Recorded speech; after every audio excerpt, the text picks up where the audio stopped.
കാന്താരി തിങ്കളും കലിപ്പൻ പാച്ചുവും. രചന മാധുര്യ. അവതരണം ഷാവുൽ മലയിൽ. എഡിറ്റിംഗ് ഷെരീജ് പൂനൂർ. എനിക്ക് ഉറപ്പായി നിനക്ക് എന്നോടൊരു ഇത്തിരി അല്ല ഒത്തിരി ഇഷ്ടമുണ്ടാവും.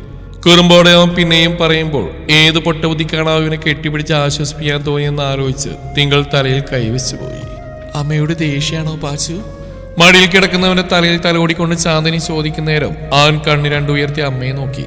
ആ കുറച്ച് ദേഷ്യമുണ്ട് എനിക്ക്. ഇനിയിപ്പോ അനിയേട്ടനെ കിട്ടിക്കഴിഞ്ഞാൽ ഈ മോനമ്മയ്ക്ക് ഓർമ്മയാണോന്ന് എനിക്ക് നല്ല സംശയമുണ്ട്. ചുണ്ടൊന്നും കൂർപ്പിച്ച് പെട്ടെന്ന് ചെക്കൻ്റെ കുഞ്ഞു കുശുമ്പോടെയുള്ള പറച്ചിലിൽ ചാന്ദിനി ശരിക്കും ഞെട്ടി. താൻ ചോദിച്ചെന്താണ്, ഇവൻ പറഞ്ഞെന്താണ്?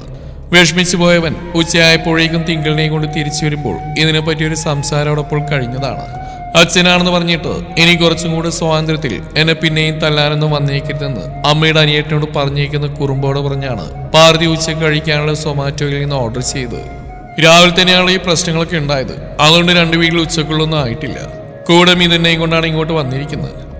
എന്നാലും എനിക്ക് എൻ്റെ അച്ഛനെ തിരിച്ചിട്ട് സ്ഥിതിക്ക് എല്ലാവർക്കും ഇന്ന് ചിക്കൻ ബിരിയാണി കഴിക്കാം എന്ന് പറഞ്ഞ് തിങ്കളിനടക്കം അവൻ ഓർഡർ ചെയ്തു. ഞാൻ എൻ്റെ വീട്ടിൽ പോയി ഉണ്ടാക്കി കഴിച്ചോളാം എന്ന് പറഞ്ഞവൾ പോകാൻ നിന്നെങ്കിലും ചാന്ദിനി പിടിച്ച പിടിയിൽ അവൾ നിന്നു. പാർട്ടിയുടെ പെരുമാറ്റം ഇങ്ങനെ ആയതുകൊണ്ട് തന്നെ ചാന്ദിനിയുടെ മൂട് മാറിയെന്ന് അപ്പോഴേക്കും. അങ്ങനെ ഭക്ഷണം കഴിച്ചു കഴിഞ്ഞ് അമ്മയും മോനും വേറെ പരിപാടികളിലേക്ക് കടന്നു. ആ പകലങ്ങ് പോയി. എന്നിരുന്നാലും എത്രയൊക്കെ അടക്കി വെക്കാൻ ശ്രമിച്ചിട്ടും ചാന്ദിനിയുടെ ഉള്ളിൽ സങ്കടം ഇപ്പോഴും ഉണ്ട്. അതാണ് പാർട്ടി ഇങ്ങനെ ഓരോന്ന് ചോദിച്ച് പിന്നെയും വശം കെടുത്തുന്നത്. അപ്പോൾ പിന്നെ ചെക്കൻ സായികേട്ട് അമ്മയുടെ അനിയേട്ടൻ എന്നുള്ള വിളിയിൽ പിടിച്ചങ്ങ് കയറുകയും ചെയ്തു. എന്നാലും അവന്റെ ഉള്ളിനുള്ളിലും തനിക്കും അമ്മയ്ക്കും തന്റെ തങ്കിക്കുമിടയിൽ അമ്മയുടെ അനിയേട്ടനെ കൂടെ കൊണ്ടുവരാൻ അവന്റെ മനസ്സ് പൂർണ്ണമായും സമ്മതിച്ചു എന്ന് പറയാനും വയ്യ. ഡാ, ചാന്ദിനിയുടെ കവിൾ തട്ടിയുള്ള വിളി. എന്താമ്മ? ആര് വന്നാലും പോയാലും നീ കഴിഞ്ഞിട്ട് അമ്മയ്ക്ക് മറ്റാരും ഉള്ളൂ. അവന്റെ നെറ്റിയിൽ അമർത്തിയൊരു ഉമ്മ കൊടുത്ത് ചന്തു ചിരിയോടെ പറഞ്ഞു. ഓ സോപ്പിങ്. അമ്മ ആദ്യം അമ്മയുടെ അനിയനെ തന്നെ സ്നേഹിച്ചു. എനിക്കൊരു കുഴപ്പമില്ല. എനിക്ക് സ്നേഹിക്കാനേ എന്റെ തങ്കിയുണ്ട് എന്ന് പറഞ്ഞ അവനങ്ങ് എഴുന്നേറ്റ് പോയെങ്കിലും ചാന്ദിനി അങ്ങനെ പറഞ്ഞുകൊണ്ട് ചെക്കൻ്റെ ഉള്ളൊന്നുകൂടെ തണുത്തു എന്ന് പറയാം. മേലെടുത്ത അറുവാട്ടിൽ തന്റെ മുറിയുടെ ജനലോരം പുറത്തേക്ക് നോക്കിയിരിക്കുകയാണ് അനിരുദ്ധൻ. പണ്ട് ഇവിടുന്ന് നോക്കിയാൽ അങ്ങേ പറമ്പിനപ്പുറം ഒരു ഓടുമേഞ്ഞ 4 വീട് കാണാമായിരുന്നു. ഇന്നത് അവിടെയില്ല. തന്റെ ചന്തു കൺമുമ്പിൽ നിന്ന് മാഞ്ഞു പോയ പോലെ ഇന്ന് ആ വീടും അപ്രത്യക്ഷമായിരിക്കുന്നു. ഇന്ന് വൈകുന്നേരമാണ് അനിരുദ്ധൻ തിരുവനന്തപുരത്ത് നിന്ന് മേലെടുത്തെത്തിയത്. ജോലിക്ക് കയറിയിട്ട് ചെയ്യുന്ന ഡ്യൂട്ടിയിൽ ഇന്നേ ഒരു അനിരുദ്ധനൊരു വീഴ്ചയും വരുത്തിയിട്ടില്ല. മനസ്സും ശരീരവും മുഴുവനായി ആ ജോലിക്ക് വേണ്ടി അർപ്പിച്ചാണ് അവൻ തന്റെ ഉത്തരവാദിത്തങ്ങൾ പൂർത്തീകരിക്കുക. അന്നേരം അവനുള്ളിൽ മറ്റൊരു കാര്യവും ഉണ്ടാവാറില്ല. സത്യം പറഞ്ഞാൽ വലിയൊരു നഷ്ടം ജീവിതത്തിൽ ഉണ്ടായിട്ടും ഈ ഒരു ജോലി കാരണമാണ് അനിരുദ്ധം പിന്നെയും ജീവിതത്തിലേക്ക് തിരിച്ചു വന്നെന്ന് തന്നെ പറയാം. അല്ലെങ്കിൽ എന്നെ അവനെ വല്ല മാനസിക രോഗം കീഴ്പ്പെടുത്തി കാണുമായിരുന്നു. അവന്റെ ഹൃദയം തന്നെ പറിച്ചെടുത്തല്ലേ ഒരു അവനിൽ നിന്ന് അകന്നങ്ങ് പോയത്.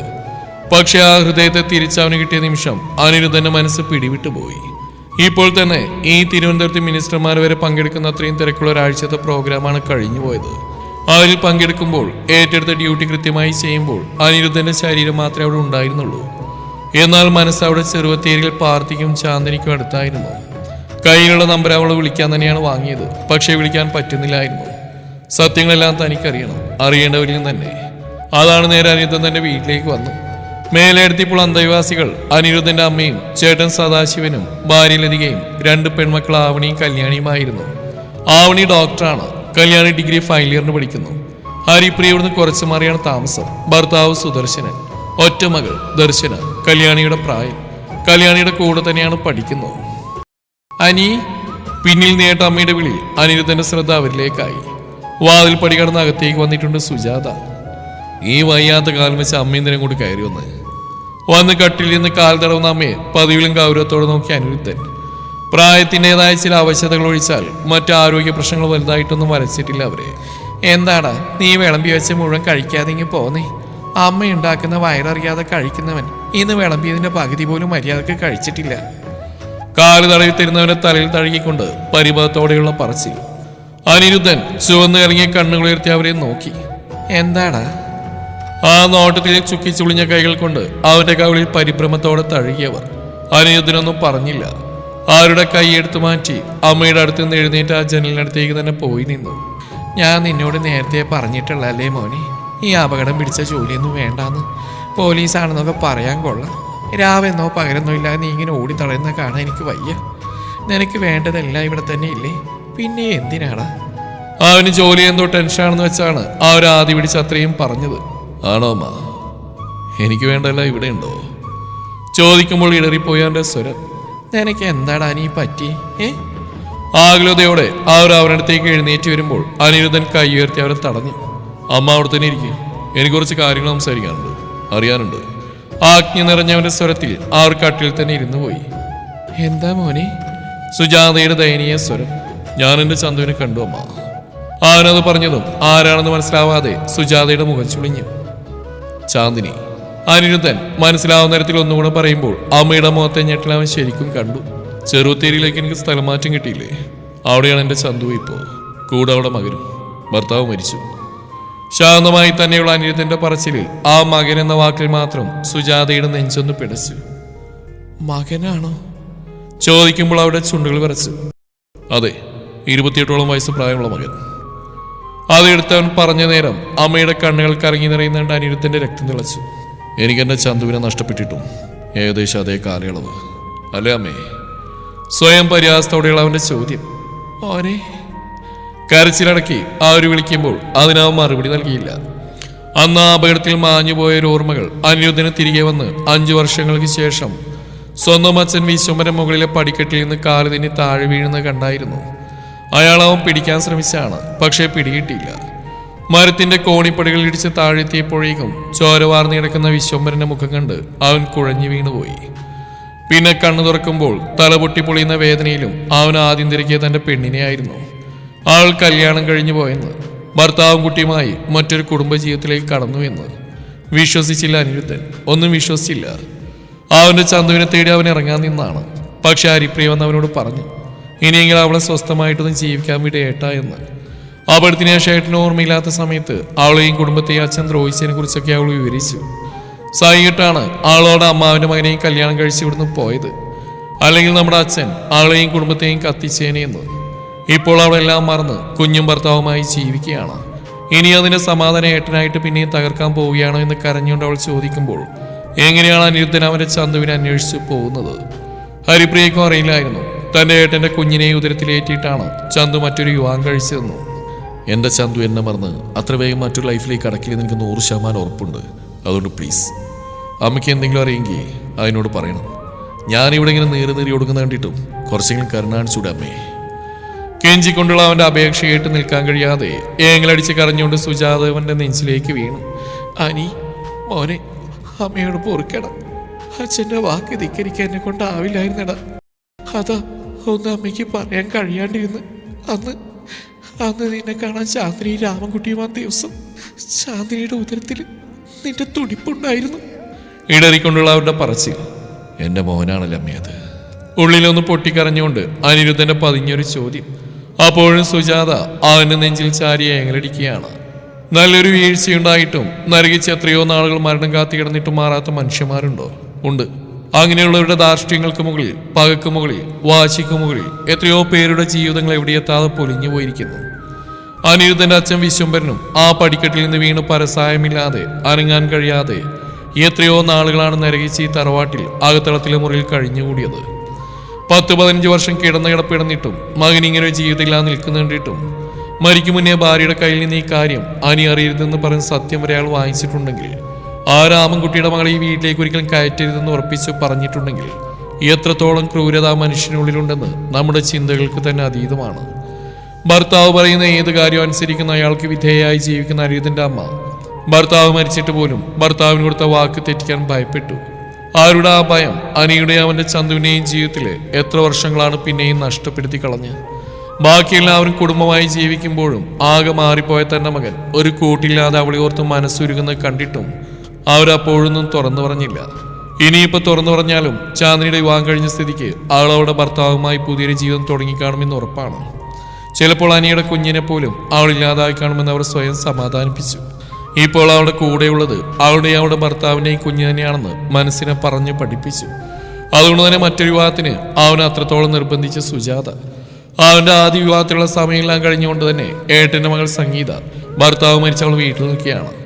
അനിരുദ്ധൻ അവളുമായിട്ടൊരു കൂട്ടിച്ചേർക്കലിന് വേണ്ടി എല്ലാവരും കൂടെ ശ്രമിക്കാത്ത വഴികളില്ല. പട്ടിണി, ആത്മഹത്യാ ഭീഷണി എല്ലാത്തിലും ഉൾപ്പെടുന്നവയാണ്. പക്ഷെ ഒന്നും അവന്റെ മുന്നിൽ വിലപ്പോയില്ലെന്നാണ് സത്യം. ഇനി ഇതുപോലെ എന്തെങ്കിലും പറഞ്ഞു വന്നാൽ പിന്നെ തന്നെ ആരും കാണില്ലെന്ന് അവൻ ഉറപ്പിച്ചു പറയുമ്പോൾ പിന്നെ അവനോട് ഈ ആവശ്യം പറഞ്ഞ് മുന്നിൽ പോവാൻ ആർക്കും ധൈര്യമുണ്ടായില്ല. അനി ഓനെ കരച്ചിലോടെ സുജാതയുടെ വിളി. പക്ഷെ ആ തേങ്ങൽ അവനെ തെല്ലുപോലും ബാധിച്ചില്ല. അവന്റെ ദേഹത്തു നിന്ന് അത്രയും അസ്വസ്ഥതയോടെ മാറ്റി നിർത്തി അനിരുദ്ധൻ. നിന്നോട് മാപ്പ് പറയാൻ മാത്രമേ എന്നെ കൊണ്ടിപ്പോൾ കഴിഞ്ഞു പോയതൊന്നും ഇനി തിരുത്താൻ പറ്റില്ലല്ലോ. നിന്റെ ഒരാഗ്രഹത്തിന് ഇനി ഞാനായിട്ട് തടസ്സം നിൽക്കില്ല. എല്ലാത്തിനും അമ്മ കൂടെ ഉണ്ടാവുകയും ചെയ്യും. അത് നിനക്ക് ആവശ്യമുണ്ടെങ്കിലും ഇല്ലെങ്കിലും നമുക്ക് നാളെ തന്നെ പോവാം. ചാന്ദിനിയോട് ഞാൻ പറഞ്ഞോളാം എല്ലാം. എൻ്റെ കൊച്ചുമോൻ എനിക്കും കാണണം. അതീവ ദുഃഖത്തോടെ പറഞ്ഞു നിർത്തി സുജാത കരഞ്ഞളന്ന മുഖവുമായി വേച്ച് പുറത്തേക്ക് പോകുമ്പോഴും ആർക്കുള്ളിലും കൊച്ചുമോനെ കാണാൻ അത്രയേറെ ആഗ്രഹം തോന്നിയിരുന്നു. അനിരുദ്ധൻ പക്ഷേ അവരീ പറഞ്ഞൊന്നും ശ്രദ്ധിക്കുന്നേ ഉണ്ടായിരുന്നില്ല. അവന്റെ ഉള്ള മുഴുവൻ ഇപ്പോൾ അവന്റെ ചന്തുവാണ്, പിന്നെ പാർത്തി. ആദ്യമായി തന്റെ കുഞ്ഞി കൺമുമ്പിൽ വന്നപ്പോൾ തന്നെ ആ മുഖത്ത് താൻ കൈനീട്ടി അടിച്ചു പോയില്ലെന്നൊരു ഓർമ്മയിൽ അവന്റെ കണ്ണുകൾ കരങ്ങി തുളുമ്പിപ്പോയി. അതിനപ്പുറം അവന്റെ നോവ് കാണാൻ വയ്യാതെ തന്നെ മനസ്സ് പിടച്ച് എന്തിനാണെന്ന് ഇപ്പോൾ നന്നായി മനസ്സിലാവുന്നുണ്ട് തനിക്ക്. കൊതി തീരോളം അവനൊന്ന് ശരിക്കും കാണാൻ പോലും തനിക്ക് പറ്റിയില്ല. ഒന്ന് വേഗം അവരുടെ അടുത്ത് തന്നെ തിരിച്ചെത്തിയാൽ മതിയെന്ന് തോന്നിയ അനിരുദ്ധൻ ആ നിമിഷം അങ്ങോട്ട് പോകുമ്പോൾ എന്താണ് താൻ അവന് വാങ്ങിച്ചു കൊണ്ടുപോവുക? എന്തായിരിക്കും അവന് ഇഷ്ടം? താൻ കൊടുത്താൽ അവൻ വാങ്ങുമോ? ചന്തുവിനോടൊന്ന് വിളിച്ച് സംസാരിച്ചാലോ? അനിരുദ്ധന് ആകെ ഒരു വെപ്രാളം. വാശിക്കാരനാണ്, ദേഷ്യക്കാരനാണ്, ആരെയും കൂസാത്ത ഒരു തെമ്മാടി. താൻ അവന്റെ അച്ഛനാണെന്ന് അവനിപ്പോൾ അറിഞ്ഞു കാണുമോ? ചന്തു പറഞ്ഞിട്ടുണ്ടാവുമോ?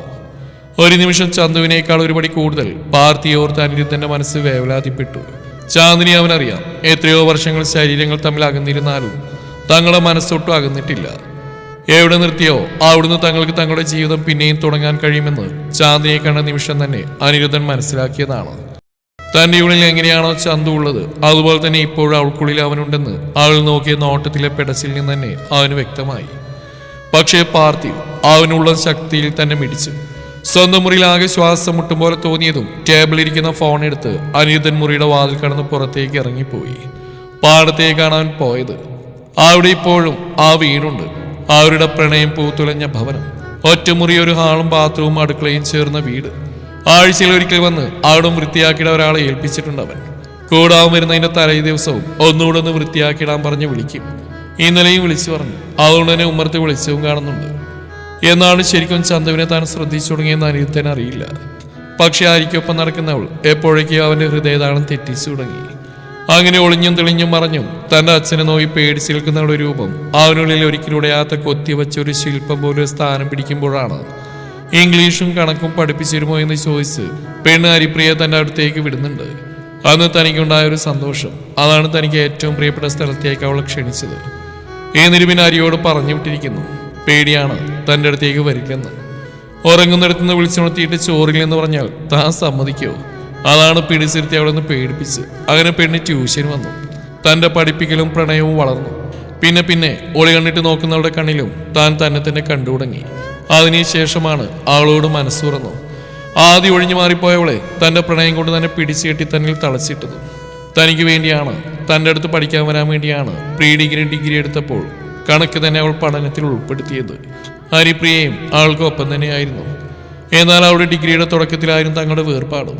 എല്ലാം ഓർത്ത് അകത്തേക്ക് കയറാതെ അനിരുദ്ധൻ ആ ഉമ്രത്തിനിലേക്ക് തന്നെ കയറിയിരുന്നു. കണ്ണുകളടച്ച് തൂണിലേക്ക് ചാരിയിരുന്നവൻ നിശ്വസിക്കുമ്പോൾ അന്നൊരു മഴയുള്ള ദിവസം. പൊന്നിൻ നിറത്തിൽ ദാവണിയും ചുറ്റി കയ്യിലെ പുസ്തകം നെഞ്ചോട് അടക്കി പിടിച്ച് കുടയും ചൂടി പാടവരമ്പിലൂടെ വരുന്ന തന്റെ ചന്തുവിന്റെ രൂപ അകക്കണ്ണിൽ കണ്ട പോലെ അവന്റെ ചുടികൾ മനോഹരമായി പുഞ്ചിരിച്ചു. ഹരിപ്രിയ വന്നിരുന്നില്ലെന്ന്. തുമ്മലും പനിയൊക്കെയായി ആകെ ഒരു മേലുകാച്ചിലായിരുന്നു അവൾക്ക്. അയ്യോ, ഹരി വന്നില്ലേ? ഇതറിഞ്ഞിരുന്നെങ്കിൽ ഞാനും വരില്ലായിരുന്നു. ഒമ്മറപ്പടിയിൽ മച്ചിൽ കൈയും കൊടുത്ത് നിൽക്കുന്നവനടുത്തേക്ക് കയ്യിലെ കൂടെ ചുരുക്കി കയറി വെപ്രാളത്തോടെ പറഞ്ഞു ചാന്ദിനി. അപ്പൊ ഹരിക്ക് വേണ്ടിയാണല്ലേ നീ വരുന്നത്? അത്രയും പരിഭവവും പിണക്കം നിറഞ്ഞ അനിരുദ്ധന്റെ സ്വരത്തിൽ. അയ്യോ, അങ്ങനെയല്ല നീട്ടാ, ഇവിടെ ഞാൻ ഒറ്റക്കാണെന്ന് ആരെങ്കിലും കണ്ട പേടിയായിട്ടാ. ചന്തു അന്നേരം തന്നെ പറയുകയും ചെയ്തു. എന്നാലും അതൊന്നും കേൾക്കാതെ അവൻ പിണങ്ങി അകത്തേക്ക് നടക്കുമ്പോൾ ചന്തു പിന്നിലൂടെ ഓടിച്ചെന്ന് അവനെ വാരിപ്പുണർന്നു. പിണങ്ങില്ല അനിയേട്ടാ, ഈ ഒരാളെ കാണാനല്ലേ അച്ഛനമ്മമാരോട് പോലും വഴക്കിയിട്ട് പഠിക്കാനാണെന്ന് പറഞ്ഞ് ഞാനിപ്പോൾ ഓടി വരുന്നേ. എൻ്റെ പ്രാണനല്ലേ, പിണങ്ങി പോവല്ലേ. അവനെ കൊഞ്ചിച്ചുകൊണ്ട് അത്രയും മൃദുവായ പെണ്ണിന്റെ സ്വരം അവന്റെ ചുടികൾ വിടർന്നു.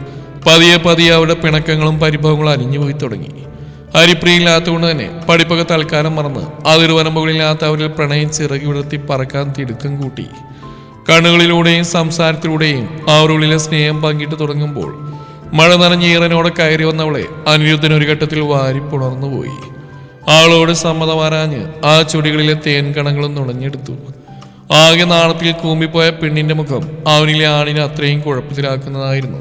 കൂടെ ചാന്ദിനിയുടെ ദാവണി ശീല അകത്തെ നിലത്തഴിഞ്ഞു വീണതും അനിരുദ്ധൻ മുഴുവനായി അവളിൽ അടിമപ്പെട്ടു പോയിരുന്നു. മുമ്പെപ്പോഴോ ഇങ്ങനെയുള്ള സാഹചര്യങ്ങൾ ഉണ്ടായിട്ടും ഒരു ചുംബനത്തിനപ്പുറം പോവാതിരിക്കാൻ അവർ ശ്രദ്ധിച്ചിരുന്നു. പക്ഷേ ഇപ്പോൾ ഒട്ടും അടക്കി പിടിക്കാൻ കഴിയാത്ത അവളോടുള്ള പ്രണയവും മോഹവും കൊണ്ട് അവൻ വല്ലാതായി. എന്തോ അവന്റെ അഭിനിവേശങ്ങളെ തടയാനും തിരസ്കരിക്കാനെന്ന് അവൾക്കും കഴിഞ്ഞില്ല. ആ ഒരൊറ്റ മുറിയിൽ ഒരാൾ കിടക്കാൻ പാകത്തിലുള്ള കുഞ്ഞു കട്ടിൽ അനിരുദ്ധനും ചാന്ദിനിയും അവരുടെ പ്രണയവേഴ്ചകളിൽ സ്വയം മറന്ന് വീണുപോയി. കുറ്റബോധമൊന്നും തോന്നിയില്ല. തന്റെയാണ്, തനിക്ക് മാത്രമാണെന്ന് പൂർണ്ണമായ ബോധ്യം ഇരുവർക്കും ഉണ്ടായിരുന്നു. പക്ഷേ വിധി തങ്ങൾക്ക് വേണ്ടി ഇത്ര വലിയൊരു വേർപാട് കാത്തുവെച്ചെന്ന് സ്വപ്നത്തിൽ പോലും ആ രാത്രി കഴിയുമ്പോൾ തങ്ങൾ ചിന്തിച്ചിരുന്നില്ല. കറങ്ങിയ കണ്ണുകൾ അമർത്തി തുടച്ച് അനിരുദ്ധൻ അതേ മുറിയിൽ ആ കുഞ്ഞി കട്ടിലേക്ക് കിടന്നു. ഇപ്പോഴും തങ്ങളുടെ പ്രണയ നിമിഷങ്ങൾ ആ മുറിയിൽ അവൻ പിന്നെയും കാണുന്നുണ്ട്. മനസ്സിൽ നിറയുന്ന ഒരു സമാധാനത്തോടെ സന്തോഷത്തോടെ ഒരുപാട് നാളുകൾക്ക് ശേഷം അവൻ മിഴികളടക്കുമ്പോൾ പാർത്തിയുടെയും ചാന്ദിനിയുടെയും മുഖം തന്നെയായിരുന്നു ഉള്ളിൽ തെളിഞ്ഞു നിന്നത്. അങ്ങേ അപ്പുറം ചെറുവത്തേരിയിലും ചാന്ദിനിയുടെ ഉള്ളവും തങ്ങളുടെ ആ പ്രണയകാലത്തെ ചുറ്റിപ്പറ്റി കണ്ണു നിറച്ച് പുഞ്ചിരിച്ചുകൊണ്ട് നാളെ വരുന്നവനെ കാത്തുറക്കം വരാതെ കിടന്നു. കാത്തിരിക്കാം. ഈ കഥയുടെ ബാക്കി ഭാഗം നാളെ ഇതേ സമയം.